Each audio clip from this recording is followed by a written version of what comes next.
Hi guys, welcome to Office Blokes React. I'm Office Bloke Dave. I'm Office Bloke Daz. Collectively, we're two of the Office Blokes. I almost yawned then.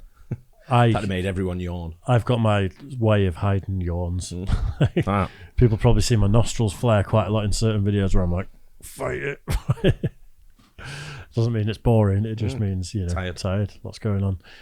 Office Bloke Mike has been called out on a bit of family business. That is code for mafia style stuff, isn't it? He's got to go and take care of some business, put some people in their place. Some slapdowns. Yeah, some concrete shoes, all that good stuff. He is okay though, don't worry, and he will be back very, very soon. Yep. Right, when celebrating too early goes terribly wrong. Love stuff like this. Yes. Is it just basketball this, do you think? Don't know, it's Jimmy Highroll. I think he only does basketball, doesn't he? Right, I'm not sure. I think we have reacted to this channel before though. I guess we just get straight into it because I like showboating when it just I'm getting into the basketball at home, but I went on the other day. My son said to me, "You're going to watch the playoffs?" I don't know how much. And I went, "I think it's on." He said, "Yeah, it's on, definitely on." So I said, "Yeah, I know." 2 a.m, the program started. Nah, I was nowhere was lasting that long. I just went, mate, go to bed. No, I went to sleep last night about midnight and I'm knackered today. So starting something at 2 a.m. It's going to end at like 5, 6. Yeah, fuck that. No chance. Right then, when celebrating early goes terribly wrong. Let's do this. Back in 2013, one of the most historic moments in NBA history unfolded right before us, when Ray Allen hit the shot of his life, sending Game 6 of the NBA Finals into overtime and eventually leading to a Game 7 victory and a championship. This is arguably one of the most clutch shots in NBA history. If Ray Allen misses this, the Heat lose, done deal. What a moment. Looking back, most NBA fans would jump at the opportunity to witness history live, up close and in person. Well, most fans would. But not these people. With less than 30 seconds left in the fourth quarter of a win-or-go-home finals game that is separated by 4 points, fans, or should I say imposters, posing as fans wearing Heat gear, promptly left their seats and exited the stadium. We are talking about one of the biggest moments in basketball within the last decade, and people are leaving to beat the traffic. I didn't know that was a thing over there as well, but it's big over It's here. a massive pet hate of mine. Yeah. Yeah, I get people who've got to leave for whatever reasons, traffic, but don't go to the game then, just stay home. Watch it on TV. Yeah, if you're not quick to get out and get out, just stay home. Yeah, I've been to a few United games with people who, it's like the game's a bit stale. 5 minutes before the end, better go. I stay for an hour after in the pub. Well, that's what I like doing. That's why I like getting public transport to games, because not that I go anywhere near as much as you, but I'd rather get there early, go to the pub, have a laugh for a couple of hours, then watch the game, then to the pub, and I'll wait until all the traffic or the public transport dies down, and then go home. Yeah, for me, it's just a day out, and it's full line, but I won't leave anywhere early. No. Yeah, I don't think I've ever left a game early. Any game. I don't think I've ever left a game early. Been kicked out. Yeah, well, that's different. Yeah, sometimes I've been told I've got to leave. Yeah, and then I have to go. Yeah. And it's quiet, believe it or not, it's dead. Yeah, no traffic. When it's only you getting thrown out. Yeah. I understand you have to be up early in the morning, Karen, but you already paid $600 for the ticket. Wow. Would it kill you to stay another few minutes and, witness history? But leaving early was only half of their troubles. Because, as we know, Ray Allen hit this shot and the game went into overtime. So instead of just going home like they so desperately wanted to do 30 seconds ago, the same bandwagon fans who left early tried to re-enter to watch overtime. Nope, you're out. Literally piling up at the door to get back into the game. But homie at the door is fed up. Imagine paying $600 for a ticket to a finals game just to leave early, just to try to re-enter with no success, and having the entire thing broadcasted in front of millions. Get your ass outside.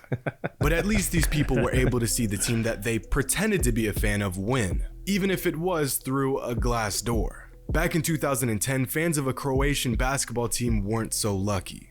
It's May 4th. These two teams, which I refuse to even attempt to pronounce, are battling it out for a league championship. Black is Serbia, white is Croatia. The game has already been sent to overtime, and with just 8 seconds left on the clock, Serbia is ahead by just 1 point. Croatia fouls Lawrence Roberts, sending him to the line to shoot 2 free throws. He's already missed 4 free throws throughout the game, but if he sinks these 2, he'll put Serbia up by 3. No biggie. Just hit a couple shots and the championship is yours. He just come up and tap him on the shoulder. He was about to throw, though. You still have one more shot. I didn't see that. Well, I just was about to throw. He tapped him on the shoulder. He's hit a couple shots and with. the championship. Oh no, he's behind you. Yeah. Okay. Well, you still have one more shot. Just take your time and sink the shot. Damn. With 8 seconds left on the clock, Croatia pushes the ball up the floor and kicks it to Bojan Bogdanovic in the corner. He rises up and sinks the 3. Boom. With virtually no time left on the clock, Croatia has stolen the championship on a last-second shot. The players are pumped. The fans are going wild. What an amazing moment for this organization. They just banged it in from the side or something. Did they? They've scored, obviously, haven't they? Because it's 70. The Partizan are getting beat by 1. Yeah. On the bottom, if you look at it, there, the Partizan are the ones in black, and it's 73-72 by the looks of it, right? Yeah, with 0.6 of a second. And they were all celebrating, the white team, and Girona. they just took a shot. Looks like it. Looks like something's happened real quick. On a last-second shot. The players are pumped. The fans are going wild. What an amazing moment for this organization. No way. What a finish. No way. Not over till it's over, With is barely it? enough time to even get a shot up, a Serbian player throws up a prayer from 60 feet and drills it. Yes. The Croatian team The look is on the faces. stunned. They cannot believe what just happened.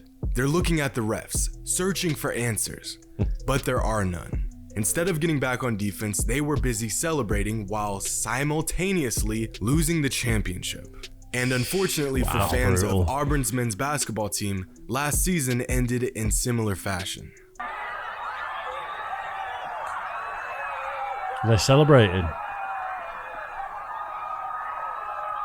Sounds like screaming to me. What's going on? These are the sights and sounds of a fan base overwhelmed with excitement because their team is heading to the NCAA championship game. Except they're not. See, last season Auburn and Virginia faced off in a Final Four matchup. After 40 minutes of intense back and forth play, Auburn finds themselves up by 2 points with just 1.5 seconds left on the clock. All Auburn needs to do is play solid defense for a second and a half and not commit a foul, and they're heading to the NCAA championship. The lob, looking. It's Guy from the corner for the win.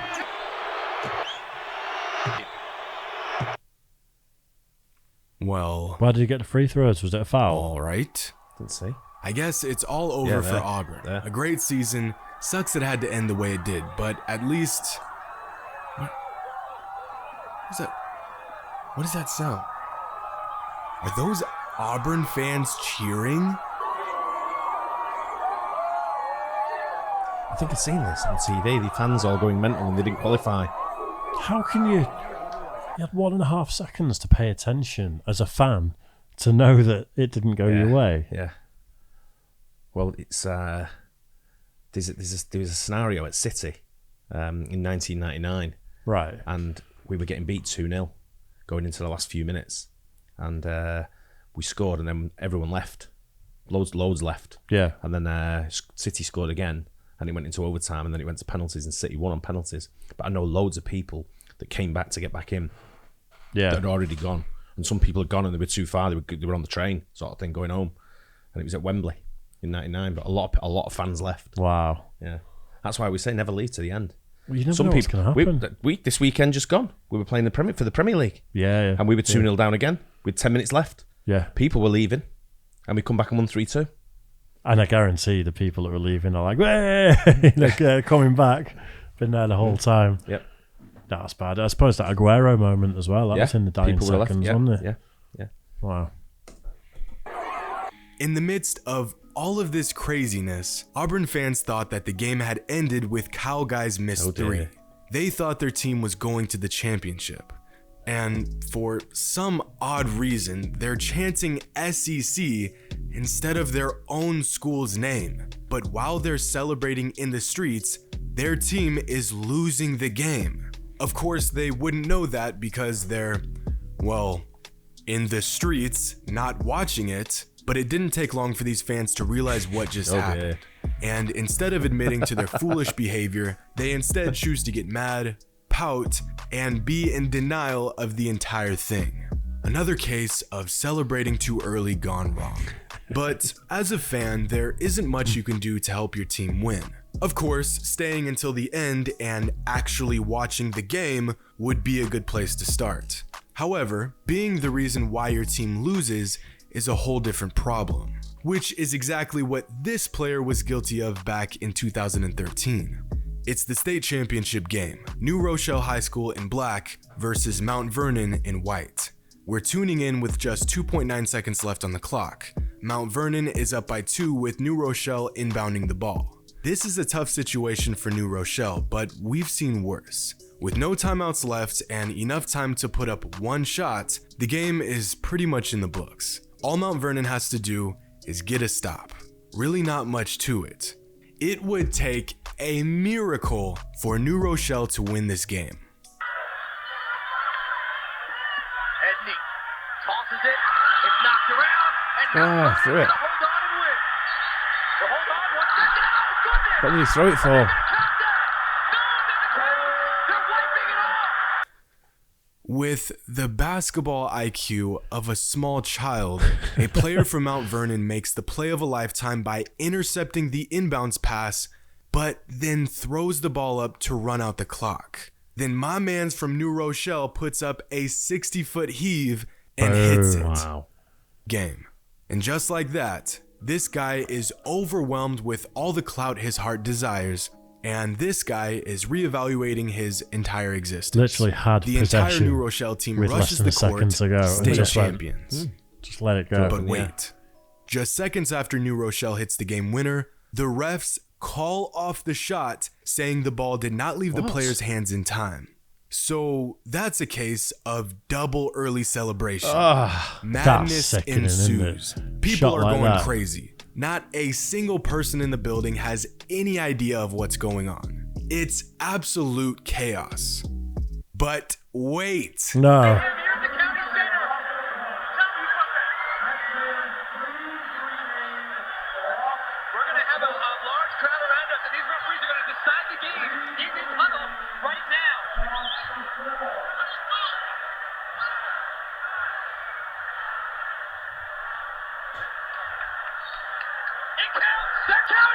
So it's the other way again. Yeah, look at him running off. I was about to say the refs better get out of there quick. The refs discuss the shot some more and come to the conclusion that the shot was good. So they re-reverse their call, and just like That's that, shocking, New isn't it? Rochelle are state champions. What is going on? This has got to be the most chaotic thing I've ever seen on a basketball court. To make matters worse, the ref hits the entire arena with the call, then does the dash on him. Absolutely I think it was wise to get out of there. In a matter of 60 seconds, Mount Vernon goes from state champions to losing on a last-second prayer to state champions again to going out sad with no title. Truly an extreme case of celebrating too early.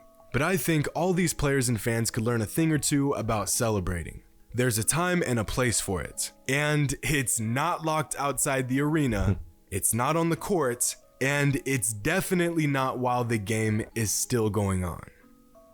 Hope you all enjoyed, and as always, until next time. That was a good one. Yeah. I like that. Great channel, that. Yeah, That was a 10-minute video. It went real fast. it really did, didn't it? But there's some the clips on there of people leaving early and celebrating too early. Don't know. It was we had it exactly the same at weekend when we were 2-0 down. Like I said, we were getting beat 2-0. We had to win, and the away fans were giving it me like you wouldn't believe. And it was like, I just got to sit and take it. There's nothing I could do. I just had to sit and take it. Yeah. And then we scored. Then we scored again. And then we scored again. And it was the play time. I found out the time between the first goal and the third goal, something like 5 minutes. But the time the ball was in play, 2 minutes 44 seconds for 3 goals. Wow. I was going absolutely mental. And then they had to take it. Yeah, that's nuts.